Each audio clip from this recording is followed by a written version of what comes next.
everyone, this is me Garima Singh. I will discuss themes in Indian history part 2. I've already done with part 1. Go to the playlist that is class 12th Indian history. You get there all the lecture which I have finished till yet.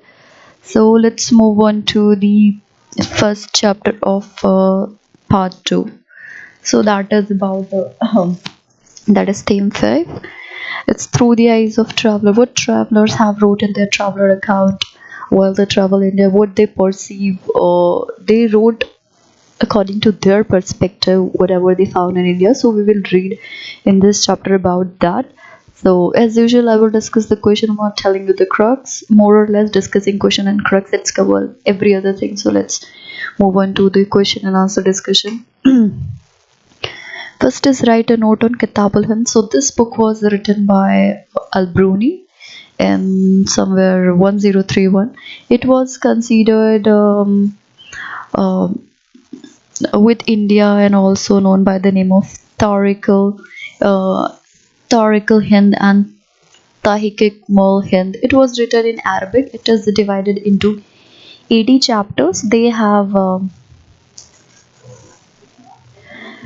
in this they have thrown a detailed light on Hindu religion and philosophy, festivals, custom, tradition, the social and economic as well as political life of people. In each chapter, he adopted a distinctive style and had a question in the beginning. It was followed by a description based on Sanskrit tradition. At last, he compared the India culture with other culture. The geometric structure he followed is known for its precision and predictability. The main reason for this structure was Alberoni mathematical orientation. Much more you can written. It's been discussed in this chapter. Then second is compare and contrast. They have to compare like similar points and what are the difference. So compare and contrast the perspective from which Ibn Battuta and Bernier wrote their account of their travel in India. So both have written their traveler account with different perspective. While Ibn Battuta described everything that impressed and excited him because of its novelty. Bernier had followed a different intellectual tradition. He wrote whatever he saw in India. Bernier wanted to pinpoint the weakness of Indian society and consider the Mughal India inferior to European society. In his description, Ibn Battuta recorded his observation. Basically, Ibn Battuta recorded about new culture, people, beliefs, and value. Third is discuss the picture of urban center that emerges from Barnier's account. During the 17th century, nearly 15% of population was living in town. This was average proportion of urban population of Western Europe. Bernier described Mughal towns as a court town. By it, he meant those towns which depended upon the imperial court of their existence and survival. These towns came into existence with imperial court and declined with the imperial court when they moved to other places. In his travel account, Bernier described many big towns and cities such as Delhi, Mathura, Kashmir, Surat, Masulipatam, and Golconda. These gained importance as manufacturing centers, trading towns, and sacred towns. The merchant communities had deep influence in these cities. They remained organized due to their own caste and occupational bodies. These trading groups were known as Mahajans in Western India. Their head was called Seth. In Ahmedabad, the chief of merchant community was known as Nagar Seth. Beside the trading groups, musician, architect, painter, lawyer, calligraphist, etc. lived in the town. That's what Bernier wrote. Fourth is analyze the evidence of slavery provided by Ibn Battuta. So, Ibn Battuta has given a detailed description on the practice of slavery prevalent in India. Delhi Sultan Muhammad bin Tughlaq had a large number of slaves. Most of these slaves were forcibly captured during the aggressions. Many people sold their children as slaves because of acute poverty. Slaves were also offered as a gift during this time. Ibn Battuta, when visited him, also brought many horses, camel, and slaves for the Sultan to present him. Sultan Muhammad bin Tughlaq himself had presented 200 slaves to Nasruddin, a religious preacher. Then nobles are used to keep slaves those days. Through these slaves, the Sultan used to get Information about the activities of the noble and all other important events of the empire. The women slaves served as servants in the house of rich. These women informed the sultan about the activities of their masters. Most of the slaves used to do domestic work. There was a lot of difference between status of these slave and the court slave. Next is what were the element of practice of sati that drew the attention of Bernier. The practice of sati, according to Bernier, showed the difference in the treatment of women in Western and Eastern society. He noticed how a child widow were forcefully burned, screaming on the funeral pyre, while many of older women were resigned their fate.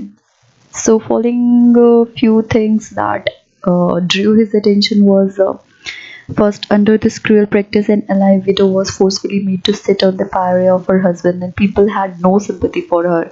The widow was an unwilling victim of this sati practice. She was forced to be sati. Then, sixth is discuss Albroni understanding of the caste system. Albroni description about caste system. As he understood that Albroni tried to explain the caste system by looking far parallel in other society. He described that in ancient Persia, four social categories were recognized: knight and princess, monk, fire priest, lawyer, physician, astronomer, scientist, and fourth is finally peasant and artisan.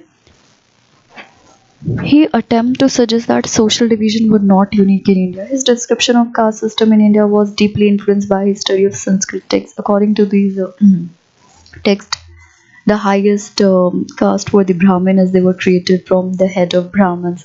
The Kshatriya were the next caste created from the shoulders and hand of Brahma. Then Vaishnava and Shudra were created from the thighs and feet of Brahman, but respectively. Thus, he sought to understand the Indian caste system by looking for parallel in other society. Nothing that ancient Persian society was divided into four categories, he realized that social division was not unique to India. But despite accepting the caste system, he was against the notion of all this thing. He believed that according to law of nature, anything which become impure ultimately become pure again. Example, the sin clear there. The concept of social pollution is the bedrock of the caste system. This caste system was, according to him, contrary to the law of nature. He failed to realize that caste system was not as rigid as portrayed in the Sanskrit text. Next is, do you think Ibn Battuta account is useful in arriving at Indian understanding of life in contemporary urban center?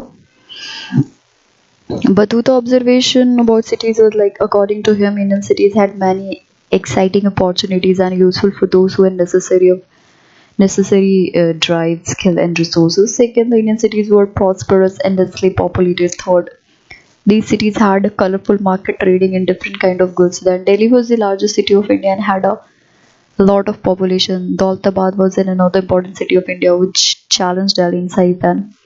The city was not only the center of economic transaction but also the center of social and cultural activities, as well as most of the bazaar in the cities had temple and mosques. Next one, you can write cities also had fixed place for public performance by dancer, musician, and singer. He found that many towns derived their wealth and prosperity through appropriation of surplus from village. Then Indian goods were in great demand in West Asia and South, so the artisan and merchant earned huge profit. Discuss the extent to which Bernier accounts enable historians to reconstruct contemporary rural society. Bonnier's assessment about Indian rural society was not correct. It was far away from truth, but it's not acceptable. There were some truth in his description, like according to his account, Mughal Empire was the owner of the land and distributed among its nobles. It had a disastrous impact on society. Then, according to him, the system of crown of ownership of land was good. It was because the landowner could not passes on their land to their children, so they did not make any long-term investment on the land.